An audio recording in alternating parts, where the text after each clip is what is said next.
नमस्कार दोस्तों, मेरा नाम है मोहित। मैं हूं मोटिवेशनल स्पीकर काउंसलर।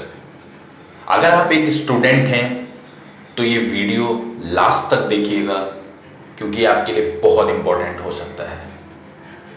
अगर आप कोई प्रोफेशनल डिग्री ले रहे हैं या आपकी डिग्री कंप्लीट हो चुकी है, तो एक क्वेश्चन है जो शायद आपके मन में कई बार आता होगा या फिर आपने कहीं सुना होगा। ये खास तौर से उन लोगों के लिए है जो हिंदी मीडियम या फिर अपनी लोकल लैंग्वेज में ज़्यादा स्ट्रांग रहते हैं, बट उनको इंग्लिश उतना नहीं आता है। तो उनके मन में कई बार ये ख्याल आता होगा कि यार, हम लोगों को इंग्लिश नहीं आने की वजह से इंटरव्यू क्लियर हो पाएगा कि नहीं हो पाएगा, या फिर हमें अच्छी कंपनीज में जॉब मिलेगी कि नहीं मिलेगी। ये बहुत बड़ा क्वेश्चन है जो स्टूडेंट्स के मन में आता ही आता है। तो मैं आपको कुछ चीज़ें क्लियर कर देना चाहता हूँ, और ये जो आपके मन का डाउट है, आज इस वीडियो में मैं उसको पूरी तरह से क्लियर कर दूंगा। अपने एक्सपीरियंस के हिसाब से मैं आपके ये सारे डाउट क्लियर कर दूंगा। दोस्तों, जब आप किसी कंपनी में इंटरव्यू के लिए जाते हैं, आपकी फर्स्ट जॉब होती है, तो एक बात याद रखिएगा कि आपसे एक्सपेक्टेशन आपकी फर्स्ट जॉब के अकॉर्डिंग होती है। आप डायरेक्ट ना तो किसी बड़ी पोस्ट पे जाते हैं, और बहुत कम लोग हैं जो डायरेक्ट किसी बहुत बड़ी मल्टीनेशनल कंपनी में जाते हैं। तो आपको जो स्टार्ट है, सबसे पहले अपने माइंड में एक चीज फिक्स कर लीजिए कि आपको स्टार्ट एक छोटे लेवल से ही करना होता है, और उसमें कोई बुराई नहीं है।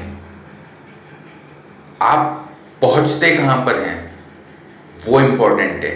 ये इंपॉर्टेंट नहीं है कि आपने अपनी जर्नी कहां से स्टार्ट की थी। कई ऐसे एग्जाम्पल हैं जिन्होंने बहुत छोटे लेवल से स्टार्ट करके और बहुत बड़ी बड़ी पोस्टों पे पहुंचे हैं।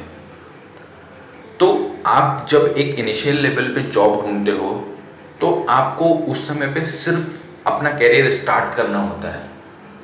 तो बहुत सारी कंपनीज ऐसी हैं, बल्कि मैं तो बोलूं, जब आप फर्स्ट जॉब के लिए जाओगे, 90% कंपनीज ऐसी हैं जहां आपको बहुत ज़्यादा इंग्लिश के लिए नर्वस होने की ज़रूरत नहीं है। और अब अगर आप एक प्रोफेशनल डिग्री रखते हैं, आपने एक प्रोफेशनल कोर्स किया है, तो मुझे लगता है कि थोड़ी बहुत इंग्लिश तो आप बोल ही सकते हैं। और बीच में अगर आपको प्रॉब्लम होती है तो आप नॉर्मल आपकी लोकल लैंग्वेज भी यूज़ कर सकते हैं। बट आप जिस प्रोफाइल के लिए इंटरव्यू देने जा रहे हैं, सपोज आप टेक्निकल के लिए देने जा रहे हैं या फिर आप मार्केटिंग के लिए देने जा रहे हैं, तो उस फील्ड का आपको उस पोजीशन के हिसाब से जो आप अप्लाई कर रहे हैं वो नॉलेज जरूर लेना। ये इतना इम्पोर्टेंट नहीं है कि वो कौन सी लैंग्वेज में आप उसको आंसर कर रहे हो। इनिशियल लेवल की बात कर रहा हूँ। और जब आप किसी बड़ी कंपनी में या बड़ी पोस्ट को आप अप्लाई कर रहे हैं, उस समय के लिए आपके पास काफ़ी टाइम मिल जाता है। एक्चुअल जो आपकी जर्नी होती है, आपके इंटरव्यू के सिलेक्शन के बाद स्टार्ट होती है। आप वहाँ कितना मेहनत करते हो। और इंग्लिश आपको, मुझे नहीं लगता कि 6 महीने से ज़्यादा लगेगा एक फ्लुएंट इंग्लिश के लिए, और आपको धीरे धीरे वहाँ के माहौल से थोड़ी प्रैक्टिस से आ जाती है।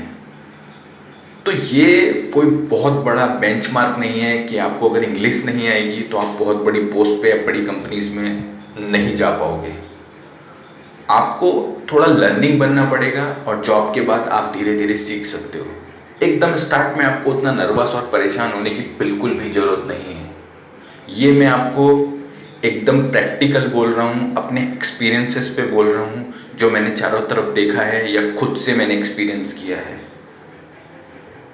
तो आप बिल्कुल 100% निश्चिंत हो जाइए कि आपको ऐसा कोई भी प्रॉब्लम स्टार्टिंग में नहीं आएगा।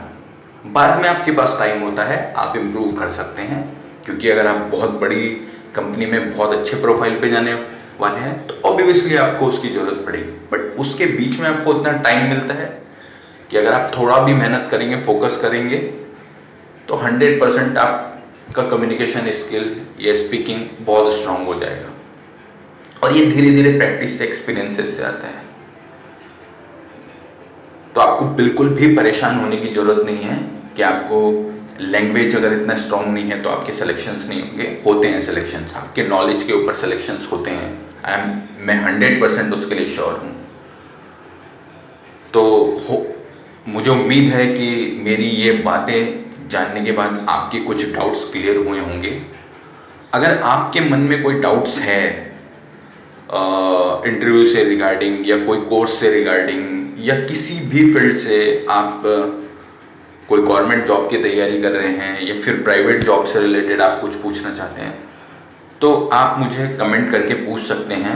मैं उसी के अकॉर्डिंग नेक्स्ट वीडियो में आपको सजेस्ट कर दूंगा। तो बहुत बहुत धन्यवाद आपका। जय हिंद, वंदे मातरम।